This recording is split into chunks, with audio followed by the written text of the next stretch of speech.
Magandang hapon po sa inyong lahat. Muli ito ang inyong lingkod, F. Santos, ng Montipong Kalaman. Ang pag-uusapan natin ngayon ay tungkol sa mga security officers, no? O mga detachment commanders. No? Bilang isang security officers, meron ba silang authority na mag-suspend, no?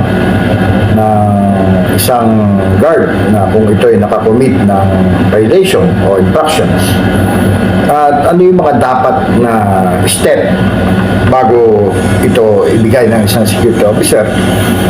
At ang title po na ating pag-aaralan ngayon ay Understanding the Authority of Security Officers to Suspend Guards for Violations. And sa session po na ito, we will delve into the responsibilities, no? Pag-aaralan natin yung responsibilidad at yung authority of security officers in enforcing discipline within the security team, particularly when guards commit infractions. We will also explore whether this authority is sanctioned by the Department of Labor and Employment, or DOLE, or if the Human Resources Department of the company holds the ultimate authority in such matters. Now, sa ating key points. Number one, authority of security officers. Ano yung kanyang otoridad, no, bilang isang security officers? Security officers play a crucial role in maintaining order and security within the organization. They are responsible for overseeing the conduct of security guards and ensuring compliance with company policies and regulations. No, maliwanag yun, ha? Security officers often have the authority to enforce disciplinary actions. Meron silang kapangyarihan na mag-enforce, no, ng disciplinary actions. Pero meron bang limitasyon yun? Hanggang saan yun? Humahangga. Ito, tuloy natin. Including issuing warnings. No? Warning muna. Halimbawa, SG Santos, nagkaroon ka ng violation, meron kang infraction. Mawawarningan muna kita. No? Step 1 yun. Imposing suspensions. Kailan yan dapat i-impose? Or recommending termination for guards who violate rules and regulation. Siguro ito, kapag mga severe na, no? Mga extreme na ang violation. Pero, re-recommend mo lang bilang ikaw detachment commander o security officer. No? Hindi ang isang security officer o ang isang detachment commander ang magtatanggal.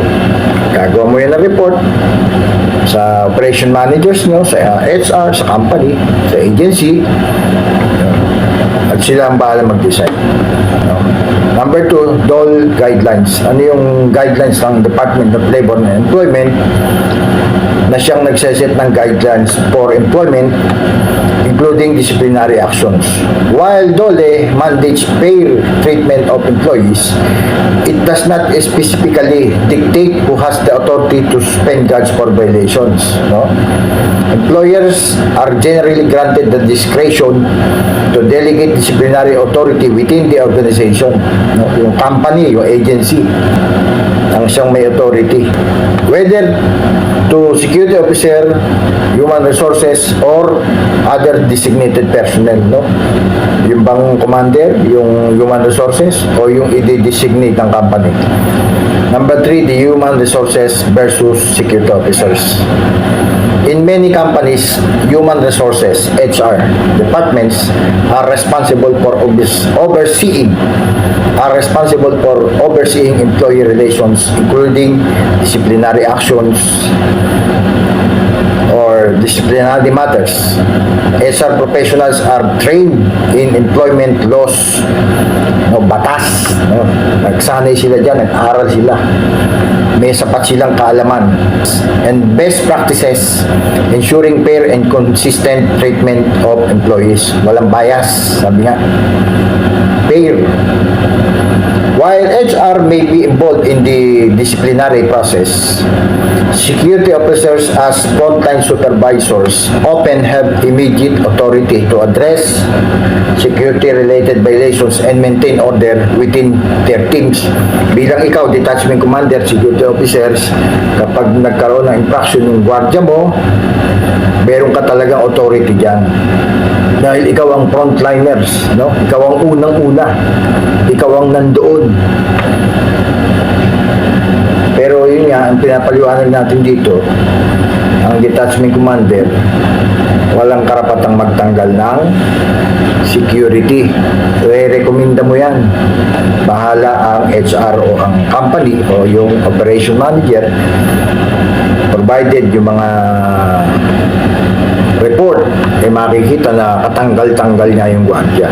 No? Whether nirecommend mo yan, tanggalin.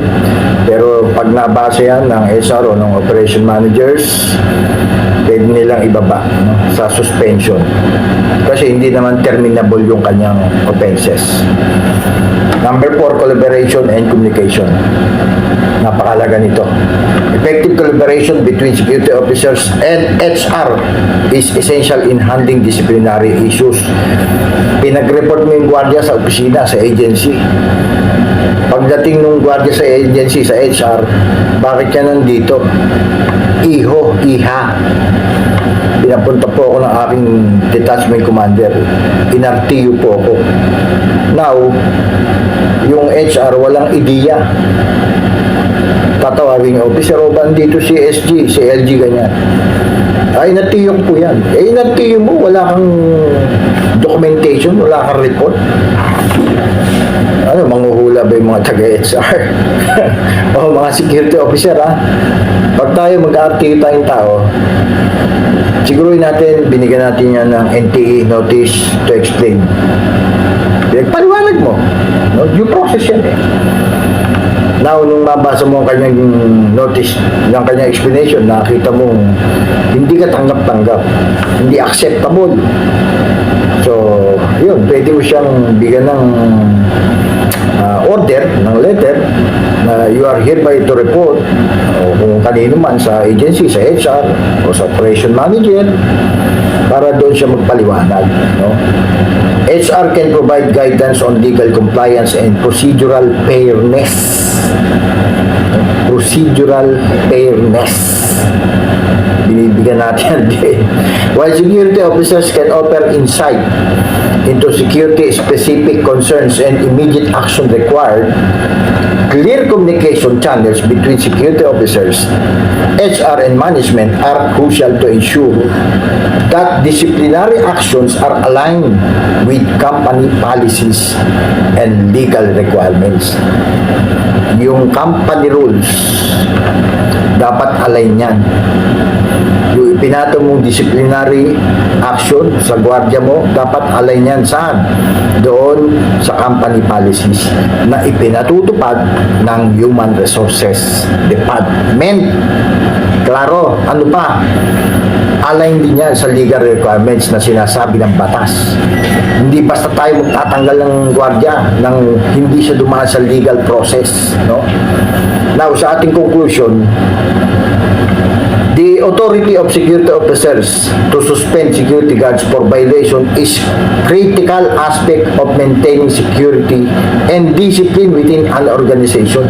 Baka pinersonal mo lang. Baka galit ka lang. Ha? Well, kung minsan nangyayari kasi. No? While the DOLE does not prescribe specific roles in disciplinary actions, employers have the flexibility. Oh, employers, ha? Hindi yung detachment commander. Employers have the flexibility to delegate authority to security officers. Dinidelegate niya sa'yo. Pero hindi sinabing meron kang karapatan na magtanggal. Pag i-delegate sa iyo, gagawin mo lang yan na write-ups, ang report, ipasa mo sa HR, sa agency, sa operation managers, titimbangin nila yan, babasahin nila. Pag nakita nila na yan ay align sa company rules, policies, at walang hindi lalabag sa batas, walang lalabaging batas, garantisado ka, pakikinggan yung iyong recommendation, no? Employers have the flexibility to delegate authority to security officers or HR depending on the nature of violation and internal policies. No? Iba-iba yan eh, nagkakaiba-iba. Depende sa setup, no? But usually HR. Collaboration and communication between security officers, HR, and management are key to ensuring a fair and effective disciplinary process. Once again, thank you for watching and sharing my videos.